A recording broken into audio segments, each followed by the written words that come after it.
Hey, it's Marty, the Meticulous Hack. Today I'm going to show you how to fix a toilet flange that is too high. This is my 4th toilet flange video. They're aging me, man. This is my first one, was 2018. Look at me there. Look at the youthful exuberance and all that hair. Well, that was at my house, and that flange had a lot of issues, but it wasn't too high. This is the first video I've done on this. My second video, I chose a modern toilet seal, a rubber one, something that was made in this century instead of using messy wax. And then the third one was a follow-up on that 2 years later, where I pulled the toilet up to see how that rubber seal worked out. Spoiler alert, I went back to wax.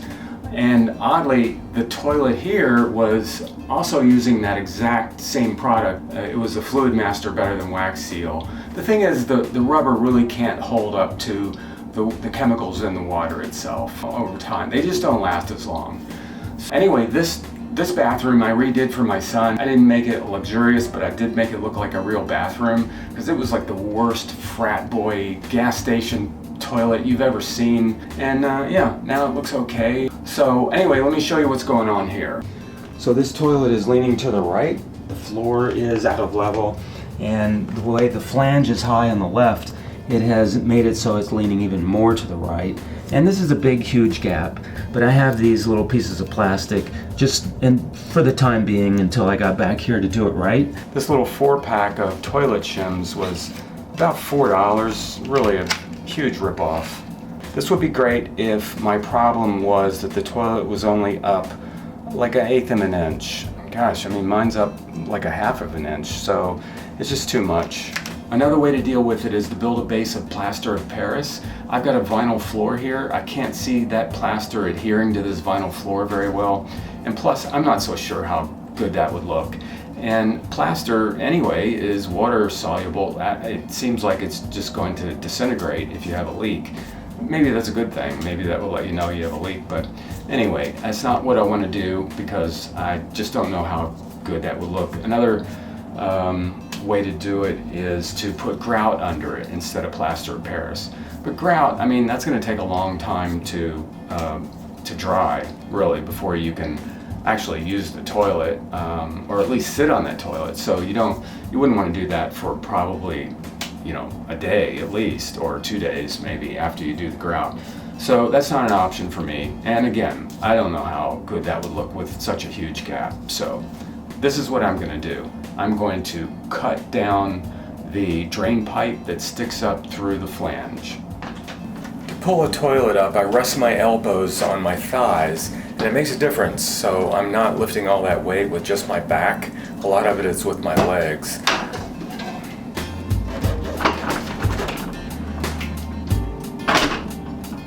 This part of the wax seal has been smashed down further because of the angle the toilet was leaning. If you happen to see this and wonder what it is, it's a little dam I built out of caulk, because this is next to the tub. That's the back of the shower, and water would drip down, and it would get in this little gap that I covered the wood subfloor with caulk so that any water that gets in there won't ruin it. So that's a little dam to block the water from coming in. I'm going to cover this opening here so particles don't go down there, especially wax, which could clog the drain. Here's this makeshift flange situation. This is not a manufactured piece. It looks like a drain pipe that's been cut off unevenly to stick up through this flange. And I'm going to cut this off, this lip that sticks up. I'm going to cut this off.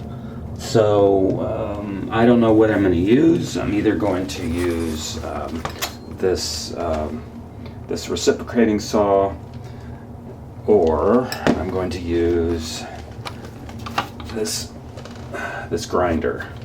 I'm going to use goggles and a respirator because I'm very particular about the particulates that I breathe in. I don't want PVC dust in my lungs, but I will tell you one thing about this respirator.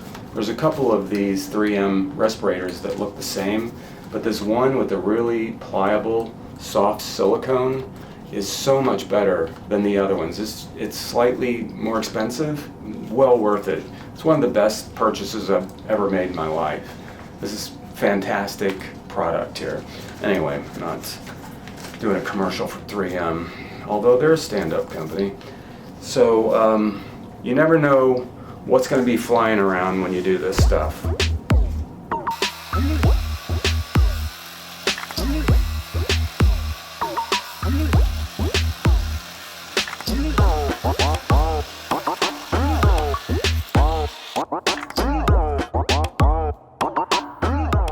Hey, if you plumbers out there could tell me what this is. It came off of the inside here and it came off cleanly. It's got glue on it.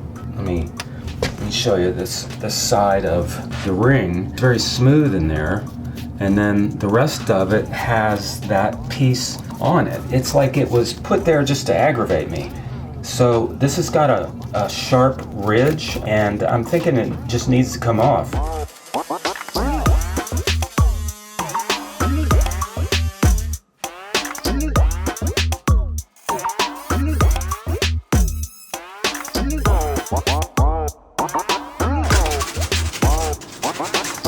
So here's the final product, and it's smooth. I got it all smooth.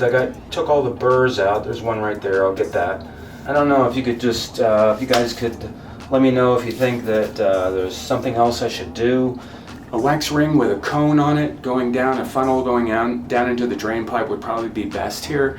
But I'm trying to stay away from those because a lot of plumbers, a ton of plumbers in the forums I went to, say that they're the reason for leaks. If you don't set the toilet just right on those, and you move the toilet, the cone starts messing with the wax, and then it's going to cause leaks. It's just me today. I'm going to set the toilet as accurately as I can, but I'm going to stick with traditional wax rings, and I'm going to probably stack 1.5, maybe 1.25 of those, just to make sure I take up all the space underneath the toilet and create a good seal. This is how I'm going to do this. I scrape the one ring down to next to nothing. I'm filling in this little gap here. It's maybe 1/4 of what it started out being, and it's pretty uniform all the way around. So that's going to be my bottom piece, and then I'm going to put another whole ring on top of that, like that. I've carved out little areas so that the wax doesn't completely cover this bolt, and I know it's going to smash down. I'm taking out a lot of the center. I'm trying to make it so it's very flat.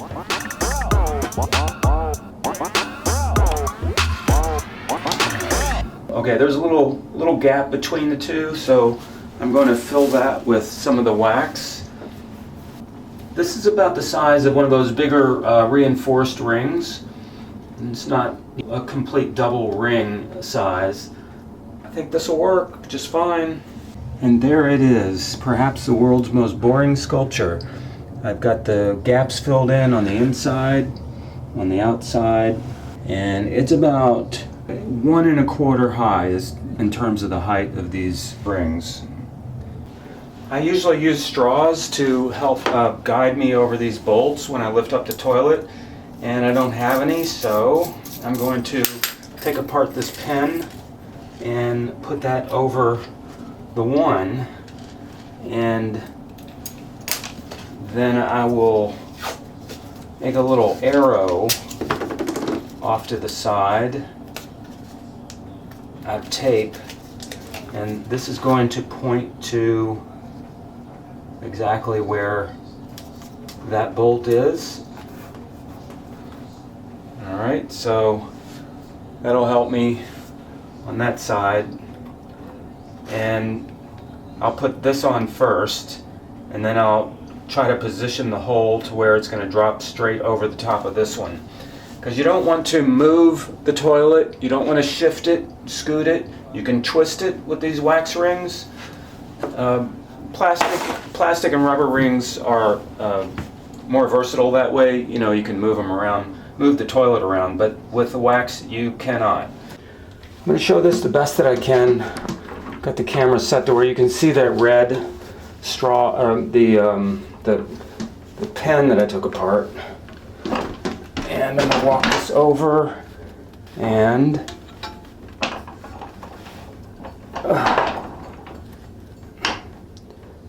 okay, there's the pen coming through right where I want it. Looks like the other side's lined up.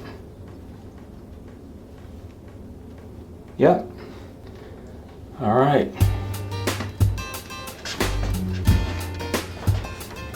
And so here it is now, sitting flat on the ground, and let's check the level on it. It's not bad. It's off.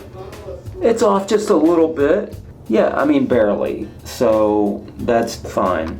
So what had happened was that the older toilets have a deeper base so that they could accommodate the space that pipe took up, right? And now the newer toilets, they don't have a deep, they have a shallow base. Of course, you know, that's, forget, you know, making a customer happy. It would take this much more pottery for them to do that. So, yeah. And this is normally the time where I complain about toilets and I talk about my inventions of making toilets better, but the truth is, like, I sort of acquiesce. I just feel like, I don't know if it's Stockholm Syndrome or what, but now I feel like toilets are pretty great. Because, I mean, what kind of machine do you have that would last like as long as these things do, 60 years or whatever they last? I mean, it's just porcelain and powered by water and gravity. It's kind of a beautiful system. It's just that they could make them so much better. They could do so many more improvements with them. So that's really my only beef with them. So anyway, hey, thanks for watching. Check out some of my other stuff. Thanks.